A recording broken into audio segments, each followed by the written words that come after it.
Hi, this is Fred Henning from Out of Box Wealth. I hope you're having a blessed day and you and your family are doing well.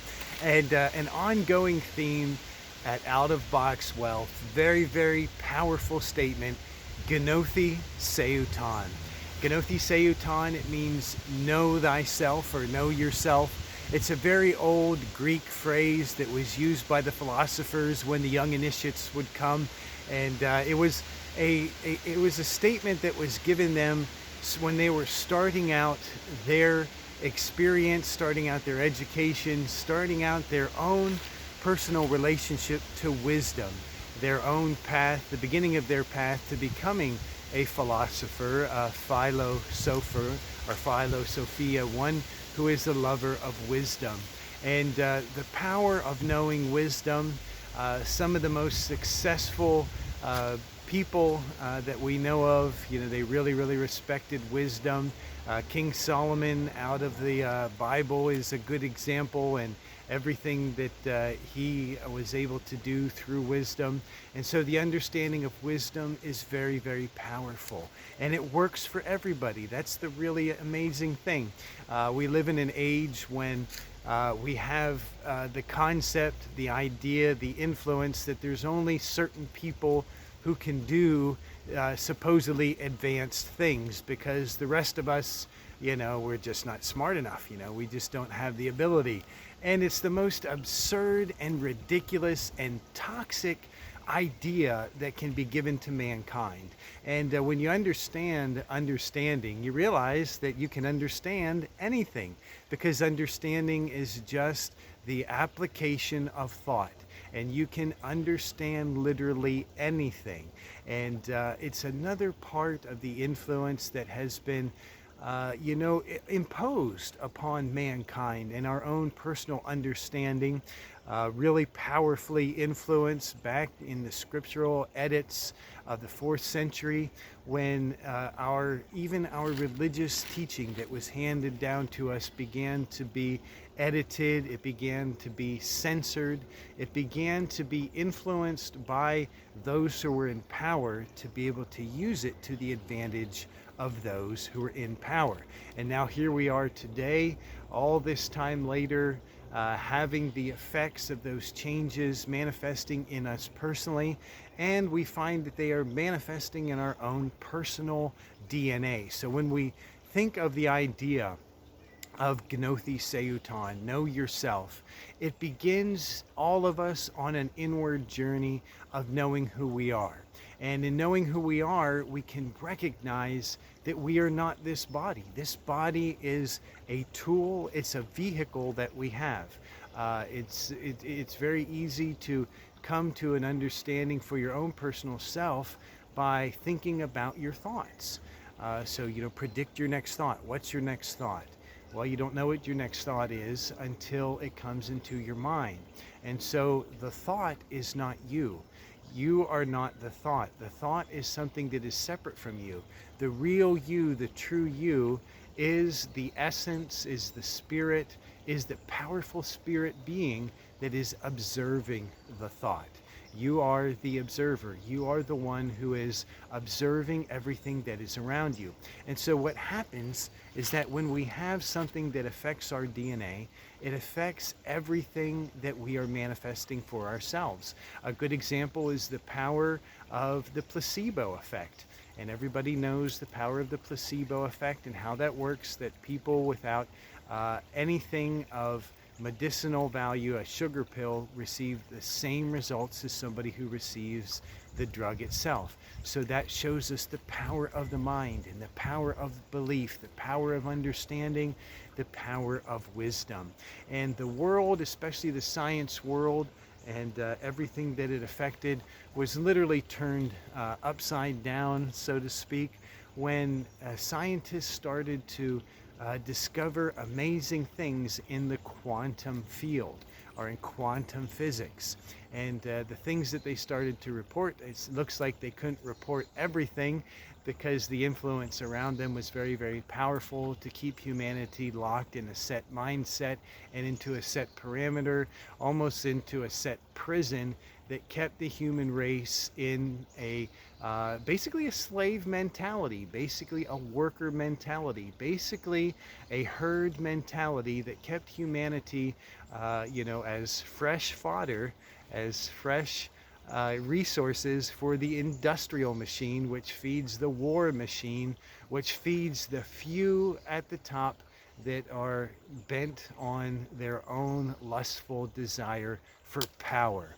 But when you get to the average person and you see the average person, you talk to the average person, you see average people smiling and just going about their business, you realize that the average person, and who that average person is the majority by far, wants nothing to do with this industrialized war machine, this toxic existence that is poisoning our planet, that has already caused the extinction of an overwhelmingly amount of beings, animal, just all different types of living beings that have recently come into extinction because solely of the practices of this industrialized war machine that has been posed upon humanity right now.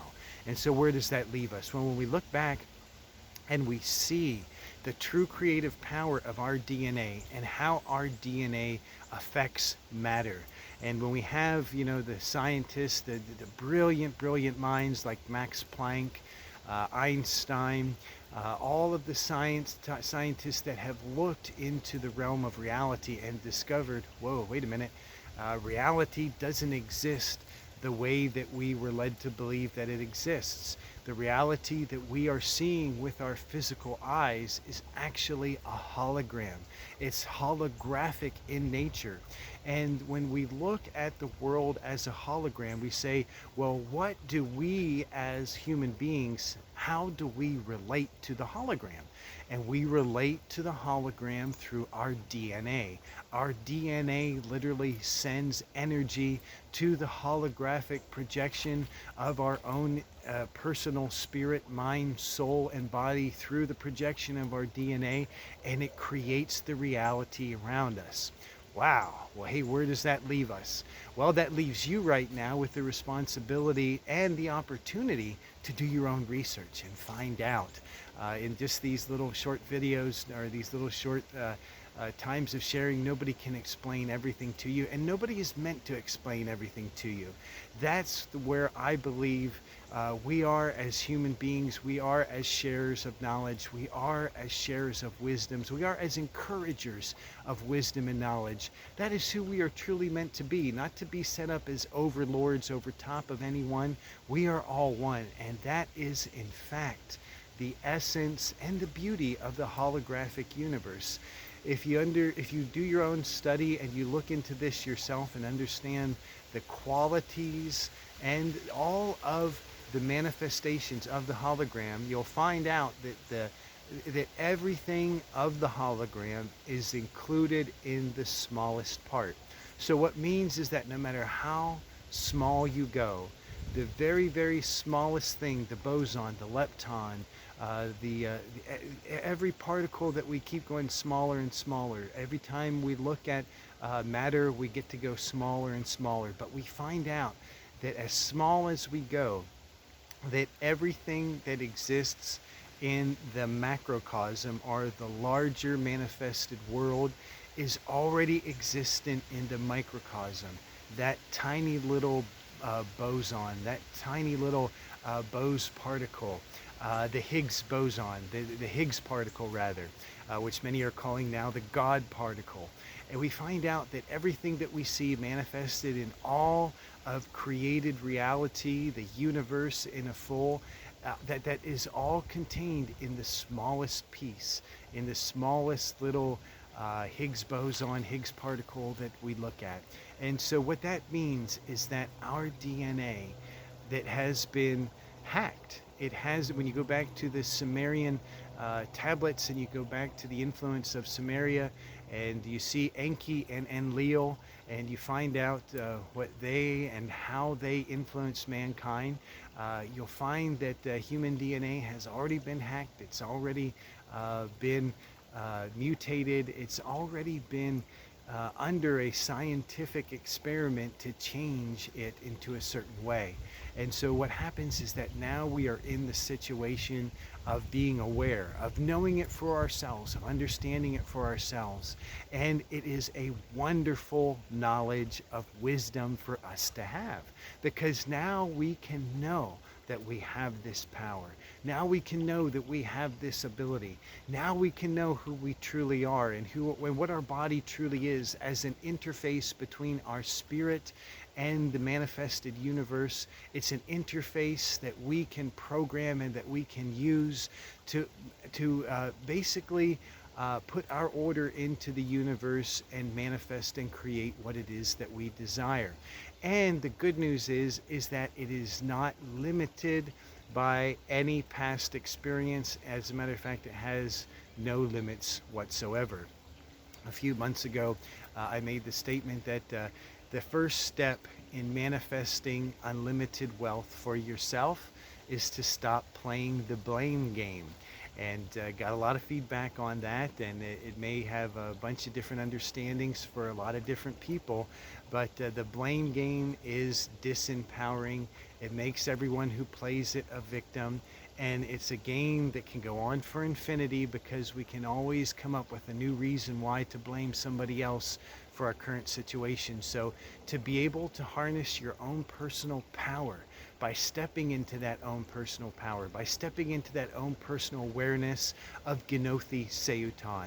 Know yourself. Know yourself, who you are as your authentic self.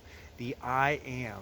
The I am that is the I am, being able to enter into a state of I am and knowing who you are, and using that power to influence absolutely everything that has to do with your connection to all reality, and that has to do with the rest of humanity being one, us all being one. We are truly all one, and we truly have the ability to manifest our authentic self.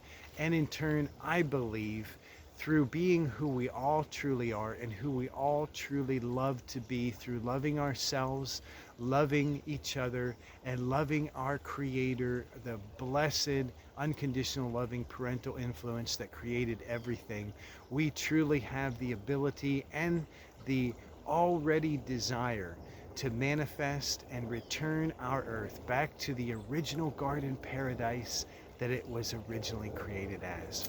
So love, peace, blessing, understanding, wisdom, joy, abundance, and prosperity, in absolutely every exponential way to you and your family, in absolutely every way.